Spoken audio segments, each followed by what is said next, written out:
Nerdy sports fan here. We're talking Week 9 NFL action. We're past the halfway point, so hit up the Nerdy Sports Fan Weekly for our opening round of power rankings.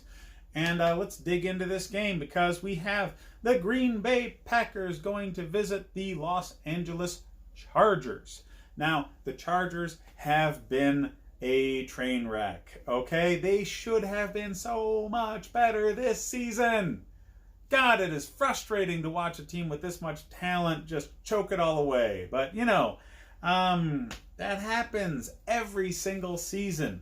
You have a talented team choking on something. And, yeah, Atlanta. But on the opposite side, we have the Packers, who have been the model of consistency this season. They finally have a defense. They finally have a good supporting cast and a good enough offensive line in front of Aaron Rodgers to really showcase what he can do. He is dominating teams right now, okay? It took a few weeks, but he finally just lit up the damn scoreboard and threw touchdowns to 5 different receivers the other week. The running game is fantastic. The running backs both catch balls really well, which is great for Aaron Rodgers. It's a great time to be a Packer fan, ain't it? I mean, you got that majestic mustache on Aaron Rodgers' face to poke fun at, and you're winning, and your defense is epic. So yeah, great time to be a Packers fan. They are a legitimate Super Bowl contender, and they're going to run away with this division, but you would have known that if you watched my preseason videos. Yeah, but anywho, the Packers are going to dominate this game. No ifs, ands, or buts. Chargers have not shown any level of consistency, and that's the only thing the Packers have shown. They are the same team every single week. Rivers can't get out of his own way right now.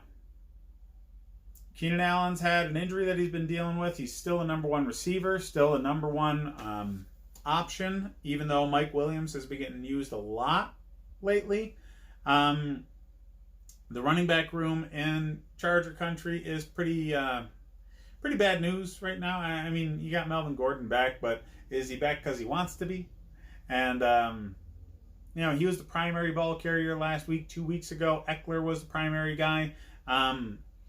It really depends on what they're able to do.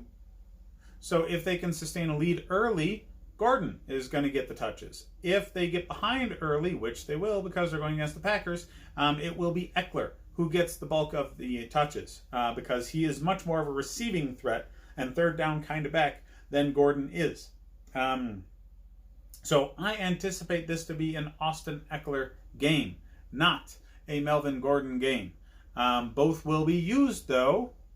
So if you have either as more of a primary option, I'm sorry, and I do. In at least one of my leagues, I still got Eckler. They're both flex plays. Okay, they are not solid lock-in running back 2 or anything like that. They are both flex plays until we really see what this offense shakes out to be with both of them back there. Keenan Allen's still a wide receiver 2. Mike Williams is still wide receiver 3 because they still have a potent offensive scheme that allows a lot of free movement. Phillip Rivers hasn't been able to do much with that talent. Not as much as Aaron Rodgers has been able to do with the talent on his squad. So, fantasy football-wise on the Packers side, Aaron Jones is a running back 1. And,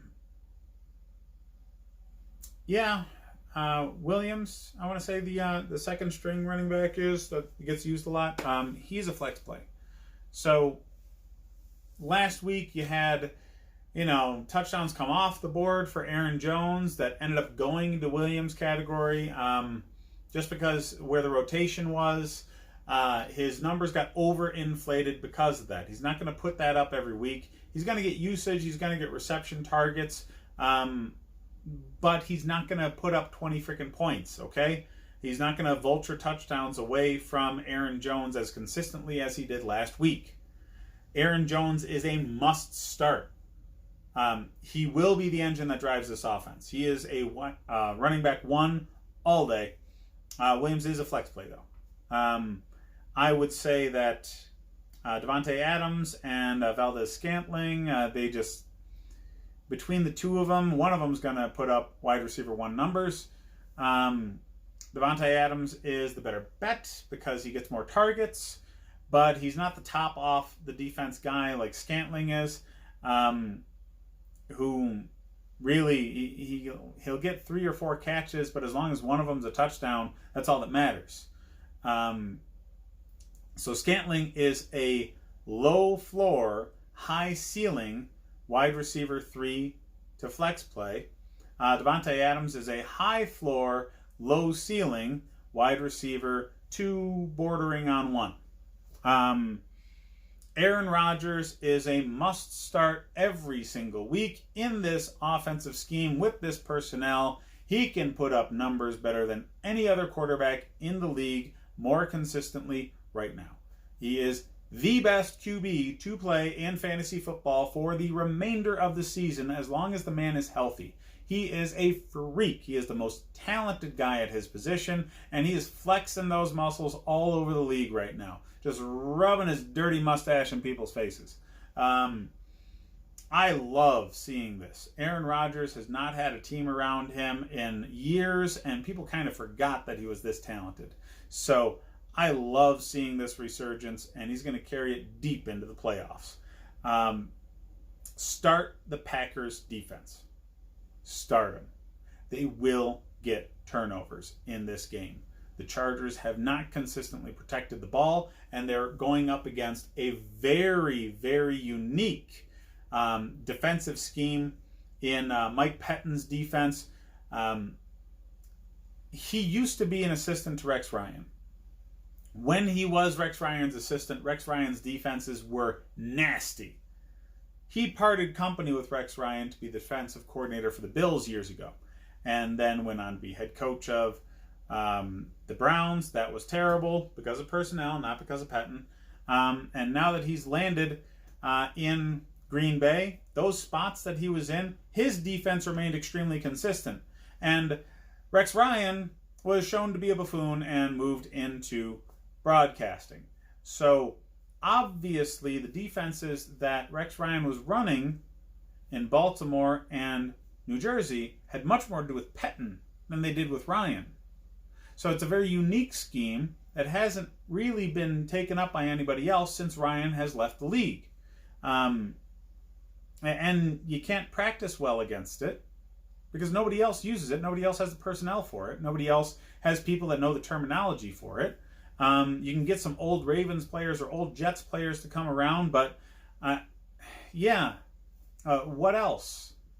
Defense is definitely the end of coaching that can be used like this much more. Offense, there's only like 5 schemes that everybody uses, and the terminology is the only thing that changes.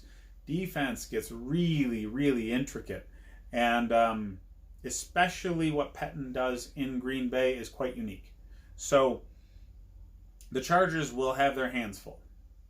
They'll have opportunities. They're going to get the ball often because, well, the Packers are going to score points. So I expect garbage time to mean a lot. So Gordon is devalued a hell of a lot. He might not even be start worthy, but he is a flex play at best. Eckler, he's a flex to running back 2, but he's got the high ceiling in that running back room because he catches the ball, and that's what you need in garbage time when you're behind, which will happen for better than half the game here because the Packers are going to jump out to an early lead. I would expect the running backs for the Packers to be very, very strong because of that, and the wide receivers not so much. There's a 3.5 point spread. That's bogus. The Packers win this by 10. Easy. So that's what I have for this game. Hit up the other videos for more fantasy advice, and check out the Nerdy Sports Fan Weekly for my opening round of power rankings.